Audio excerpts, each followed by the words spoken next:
Okay, in this session, we're going to continue talking about the nature of truth because let's face it, that issue about what is true is dependent upon what we mean by the word true. Now, in the last session, we talked about the difference between objective and subjective truth claims. I want to just offer in this session 3 lies that are often told about the truth to young people, to people in the culture, and that's why we're where we are when it comes to truth claims. The first is that there is really no objective truth at all. Everything's a matter of subjective opinion. Even when they talked about someone like Einstein, they'll say, even Einstein didn't believe in objective, which is not true. Yeah, he's doing science. He believed in objective truth. But they'll take a statement like this, truth is what stands the test of experience. And they'll say, well, yeah, but my experience is different than yours. My lived experience, you start to hear that expression a lot these days, is different than yours. My truth is different than yours.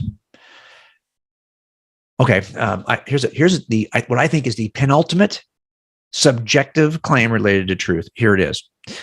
Believe nothing just because a so-called wise person said it. And believe nothing just because a belief is generally held. And believe nothing just because it's said in some ridiculous ancient book like your Bible. Believe nothing just because it's said to be of divine origin, right? Believe nothing just because someone else believes it. Instead, believe only what you test yourself and judge to be true. You're the barometer. You are the determiner of what's true. Okay, this is the penultimate statement of subjectivism. And who do you think made this? Buddha made it.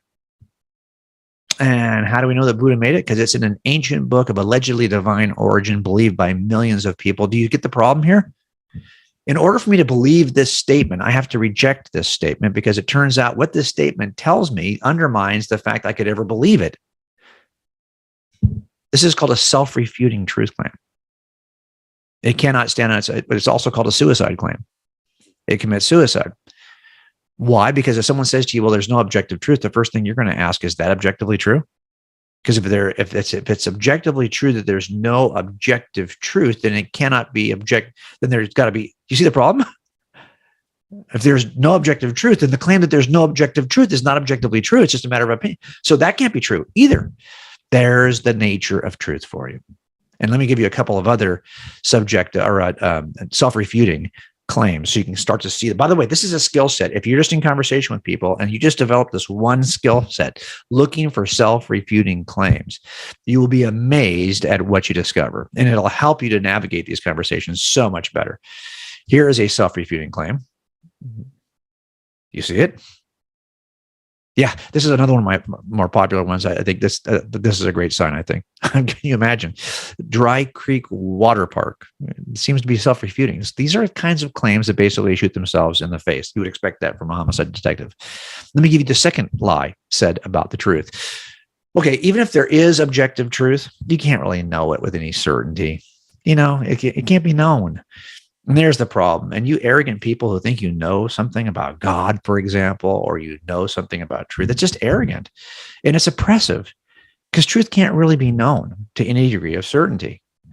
And you'll hear this in the mouths of classic atheists as well. Believe those who are seeking the truth, but doubt those who say they find it because those people are crazy, right? This is my favorite right here from Molly Ivins. I believe that ignorance is the root of all evil and that no one knows the truth. Do you see the problem here? If no one knows the truth, she's also ignorant of the truth, but ignorance is the root of all evil. Do you see what it just doesn't make any sense? Look, if someone said to you that the truth cannot be known, you simply have to ask the question, can I know that? Can I know that the truth can't be known? Because it sounds like you're telling me there's the one truth I can know, that the truth can't be known. But if I can't know the truth, then that truth can't be known. This is self-refuting. If you just learn to look for self-refuting statements, you'll spot all kinds of problems with people who make truth claims. And it'll help you to share what is true if you can overcome what isn't. So here's another self-refuting claim. This is my favorite, though, coming up. And I'll just throw it out and see if you can spot it. Some of you will get this tomorrow. But until then, if you're illiterate, you cannot read. So I can't write either. And I can't write for help if I'm illiterate. Anyway, this is the kind of claim that basically puts you on the wrong side of the saw. Let me give you the third lie told about the truth. And this is the lie that we often see in culture related to tolerance, the term tolerance. What do we even mean by tolerance? Well, right now, it appears that tolerance in the part of how the culture sees it is this idea that everyone accept everyone else's view as being equally meritorious. If you don't accept that my view is equally as meritorious as your view, as equally valid as your view, then you're being intolerant. That is not the classical definition of intolerance. And in fact, this view of tolerance is self-defeating. It's self-refuting. Think of it this way. He's basically saying that I have to accept all views as equally true. But if I said to him, well, I have a different view. My view is that all views are not equally true. Well, I know you can't. Can you accept that view? Under your view of tolerance, you must accept my view. But see, that's the problem. My view is just the opposite of your view. And you have to reject at least one view, but your view of tolerance does not allow you to reject one view without being considered intolerant. Do you see the problem with this? It's not practically available to us because you'd have to violate your own rules in order to affirm those rules. And that's the nature of self-refuting claims. Like tolerance requires what I call the 3 Ds, okay? Tolerance requires the 3 Ds because it's really about a fair, objective, and permissive attitude toward those people who are different, maybe on their innate characteristics of race, religion, or nationality, but they hold a differing view. So in other words, the first D you have to have in order to express tolerance is a disagreement.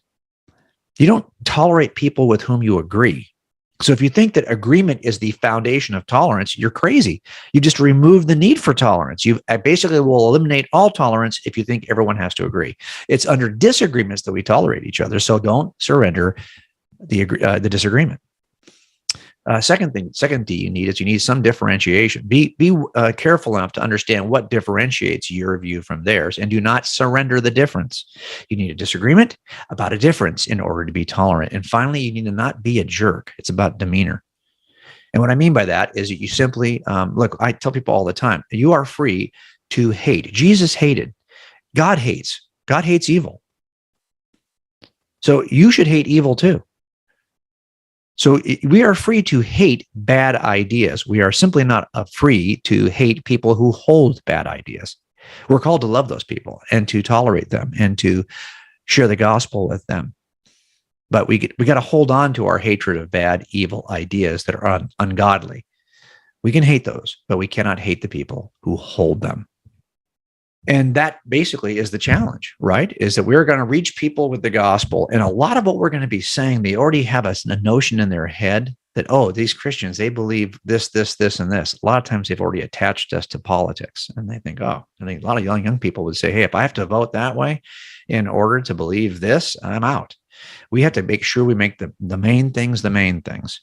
The gospel is the main thing. But recognize the fact that you're up against a culture that's changing so dramatically that it's no longer an issue of do they disagree with the historicity of Jesus as much as it is, I disagree with the goodness of the Christian worldview. If I have to reject what the culture says is good, wow. So you better be ready to be able to make some distinctions, to be able to love people even though you may not like their views, and to be able to answer their questions about those views. That's going to be part of the project to share the gospel going forward. So I want you to be aware of 2 things. Number 1, the distinction between objective and subjective, and now those 3 lies about the truth. See you in the next session.